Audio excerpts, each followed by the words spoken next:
आपले नेते आदरणीय नानाभाऊ पटोलेजी यांनी राजीनामा दिला. प्रांताध्यक्ष कोण होणार मला माहिती नाही. माझं नाव का होतं हे मला कल्पना नाही. आता हे होणार. आता हे नावं स्पर्धेत पाटील, देशमुख, कदम, ठाकूर, आता संध्याकाळपर्यंत घोषणा वगैरे वगैरे. आणि माध्यमांनी काय सांगितलं, ना पाटील ना देशमुख, फक्त सत्ता. महाराष्ट्र प्रदेश काँग्रेस कमिटीचे नवनियुक्त प्रांत अध्यक्ष आदरणीय हर्षवर्धन सपकाळजी यांचा पदग्रहण सोहळा ज्यांच्या अध्यक्षतेखाली या ठिकाणी संपन्न होतोय. भारताचे नेते, महाराष्ट्राचे प्रभारी, अखिल भारतीय काँग्रेस कमिटीचे महासचिव आदरणीय रमेश चन्नीथलाजी, नवनियुक्त प्रांताध्यक्ष आपले लाडके आदरणीय हर्षवर्धन सपकाळजी, काँग्रेस विधिमंडळ पक्षाचे नवनियुक्त नेते आदरणीय विजय वडेट्टीवारजी, माजी मुख्यमंत्री आदरणीय सुशीलकुमार शिंदे साहेब, माजी मुख्यमंत्री आदरणीय पृथ्वीराज चव्हाण साहेब, माजी प्रांताध्यक्ष आणि माजी काँग्रेस विधिमंडळ पक्षाचे नेते माजी महसूल मंत्री आदरणीय बाळासाहेब थोरात साहेब, आंडोरेजी, माणिकराव ठाकरेजी, कुणाल चौधरीजी, असलम शेखजी, अमीन पटेलजी, PM संदीपजी, चरण सप्राजी, खासदार गायकवाडजी, प्रणती शिंदेजी, व्यासपीठावर उपस्थित असलेले पुरकेजी, माझे स्नेही कुणाल पाटीलजी, उपस्थित सगळेच सन्माननीय खासदार, आमदार, महाराष्ट्र प्रदेश काँग्रेस कमिटीचे सारे पदाधिकारी आणि मोठ्या संख्येनं आपल्या नूतन प्रांताध्यक्षांच्या पदग्रहण सोहळ्याला उपस्थित महाराष्ट्राच्या कानाकोपऱ्यातून, मुंबईच्या कानाकोपऱ्यातून हजारोंच्या संख्येनं उपस्थित असलेले काँग्रेसजन, पत्रकार, बंधू भगिनी आणि तरुण मित्रांनो, मी आपल्या सगळ्यांच्या वतीनं, माझ्या वतीनं आपले नवनियुक्त प्रांताध्यक्ष आदरणीय हर्षवर्धन सपकाळजी यांना लाख लाख शुभेच्छा व्यक्त करतो.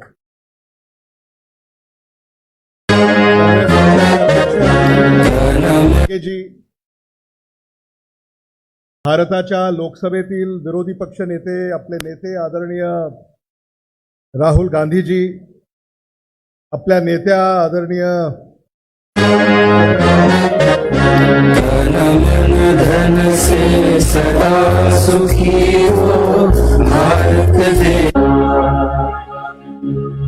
काँग्रेसचे ज्येष्ठ नेते यांनी हर्षवर्धन सपकाळजी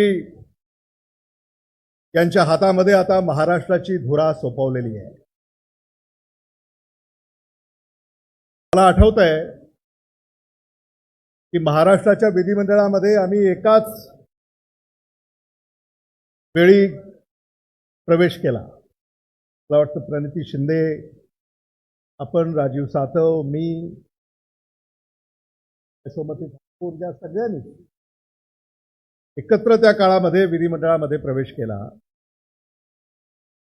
आणि त्या काळापासून आम्ही आपले नवनियुक्त प्रांताध्यक्ष हर्षवर्धन सपकाळजी त्यांचं कार्य पाहिलेलं आहे आणि म्हणून मला आनंद आहे की आपल्या एका सहकार्याला आज पक्षानं ही संधी दिलेली आहे. महाराष्ट्राचं सर्वोच्च पद हे हर्षवर्धन सपकाळजी आपल्याकडं काँग्रेसनं सुपूर्द केलेलं आहे आणि आम्ही सगळे आपल्या बरोबर आहोत.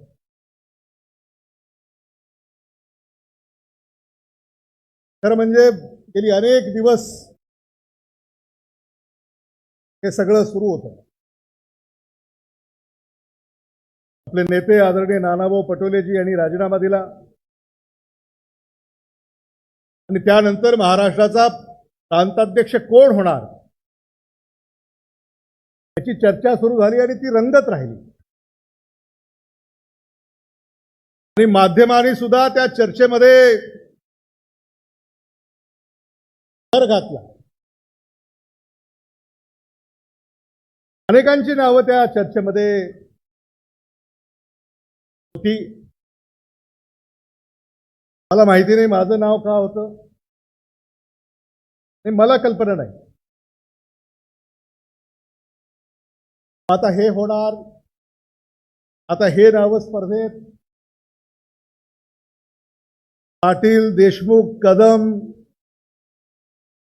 ठाकूर, आता संध्याकाळपर्यंत घोषणा वगैरे वगैरे. आणि माध्यमांनी काय सांगितलं,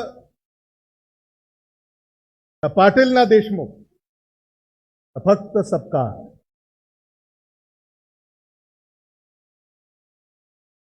आणि याचा आपल्याला मनापासूनचा आनंद आहे. हर्षवर्धन सपकाळ यांचा जो राजकीय प्रवास आहे कदाचित आपल्याला माहित नसेल.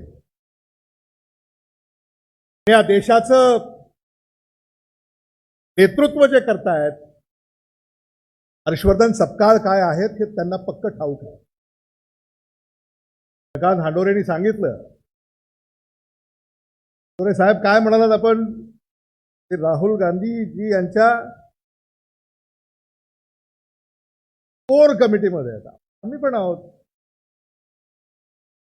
ते काय आहे की गैरसमज होऊ नये. काय आपल्याला प्रत्येकाला वाटत असतं ना की आपण आपल्या नेत्याच्या जवळ आहोत, असं वाटतं की नाही? प्रत्येकाला वाटतं, प्रत्येक कार्यकर्त्याला असं वाटतं की आपण आपल्या नेत्याच्या. आणि ते पाहिजे, तसं असलंही पाहिजे. आणि म्हणून हर्षवर्धन सपकाळजी यांनी नेतृत्व स्वीकारलेलं आहे, त्यांनी अधिकार आज स्वीकारलेले आहेत. ते राहुल गांधीजी यांच्या जवळ आहेत, ते मल्लिकार्जुन खरगेजी यांच्या जवळ आहेत, ते रमेश चेन्नीथलाजी यांच्या जवळ आहेत. नेत्यांचं लक्ष त्यांच्यावर आहे. आता तुमचं लक्ष आमच्यावर असलं पाहिजे.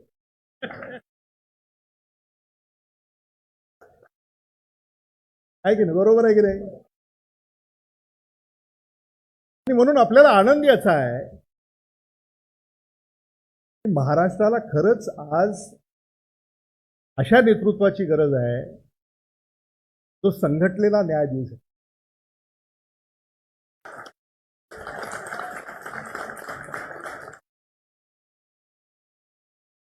आणि ते आपल्या हातून घडेल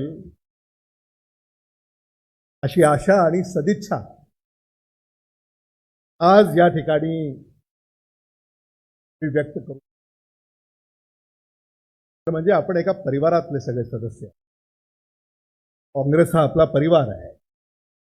आणि नानाभाऊ मगाशी बोलताना म्हणाले की आपल्याला या भारत देशामध्ये बदल घडवायचा आणि या भारत देशामध्ये काँग्रेस पक्षाची सत्ता आणायची आहे. आपले नेते राहुल गांधी यांना भारताच्या प्रधानमंत्रीपदी बसवायचं आहे.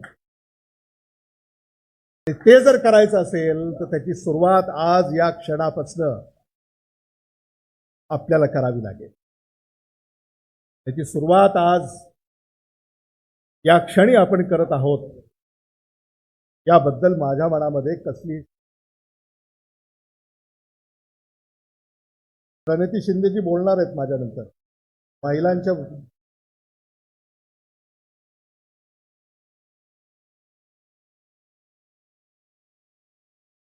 महिला काँग्रेस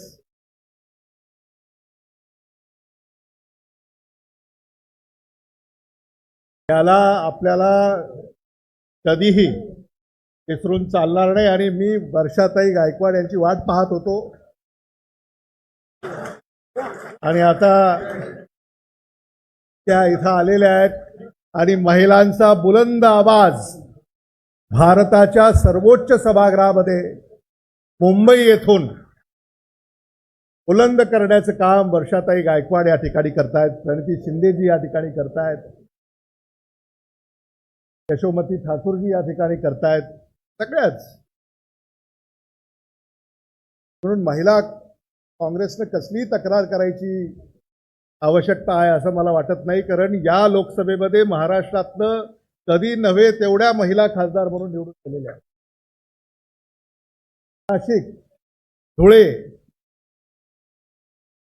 यापेक्षा मी अधिक भाष्य करणार नाही. आज अनेक नेते या ठिकाणी आपलं मनोगत व्यक्त करणार आहेत. कुणाल पाटलांनी मला संधी उपलब्ध करून दिली त्याबद्दल कुणाल पाटलांचे मी मनापासून आभार व्यक्त करतो, कारण ते आमचे सख्खे मित्र आहेत आणि ते देखील येणाऱ्या काळामध्ये या पक्ष उभारणीमध्ये नक्कीच योगदान त्यांचं राहील याबद्दल माझ्या मनामध्ये कसली शंका नाही. मी आदरणीय विजय वडेट्टीवारजी आपलंही मनापासून या ठिकाणी कौतुक करतो आणि आपलंही अभिनंदन करतो.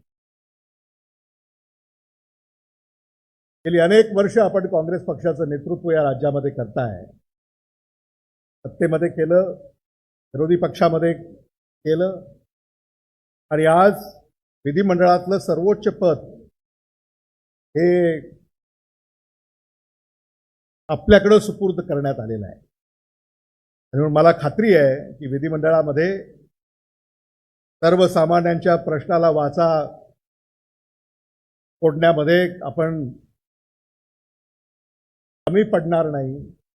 किंबहुना महाराष्ट्राला न्याय देण्यासाठी महाराष्ट्राच्या विधिमंडळामध्ये आपण जी भूमिका बजावाल ती भूमिका येणाऱ्या काळामध्ये काँग्रेस पक्षाला खऱ्या अर्थानं नवसंजीवनी देईल याबद्दल माझ्या मनामध्ये कसलीही शंका नाही. आणि म्हणून आपले नेते आदरणीय विजय वडेट्टीवारजी यांना देखील माझ्या वतीनं मी खूप खूप शुभेच्छा या ठिकाणी देतो आणि थांबतो. धन्यवाद. जय हिंद, जय महाराष्ट्र. धन्यवाद अमित भैया. अमित भैयांनी या ठिकाणी अत्यंत आपल्या सर्वांमध्ये ऊर्जा आणण्याचं काम केलं आहे. आणि अमित भैया, तुम्ही जेव्हा भाषण करत होते तेव्हा आम्हाला आमचे नेते सन्माननीय विलासरावजी देशमुख साहेबांची या ठिकाणी आठवण होत होती. आणि मागे काही लोकांचे आवाज माझ्या कानावरती आले की ये तो बस बिलकुल विलासरावजी की कॉपी आहे. आणि खरंच तुम्ही आमचे भावी नेते आहात आणि आम्हाला खात्री आहे की हर्षवर्धन दादाच्या खांद्याला खांदा लावून जेव्हा महाराष्ट्राच्या प्रत्येक जिल्ह्यामध्ये तालुक्यामध्ये तुम्ही जाणार तेव्हा तुमच्या भाषणामुळे प्रचंड प्रमाणामध्ये युवक त्या ठिकाणी या काँग्रेस पक्षाकडे आकर्षित झाल्याशिवाय राहणार नाही याची आम्हाला 100% खात्री आहे. अमित भैयांनी उल्लेख केला की विधिमंडळामध्ये आम्ही सर्वजण हर्षवर्धन दादाबरोबर काम करत होतो.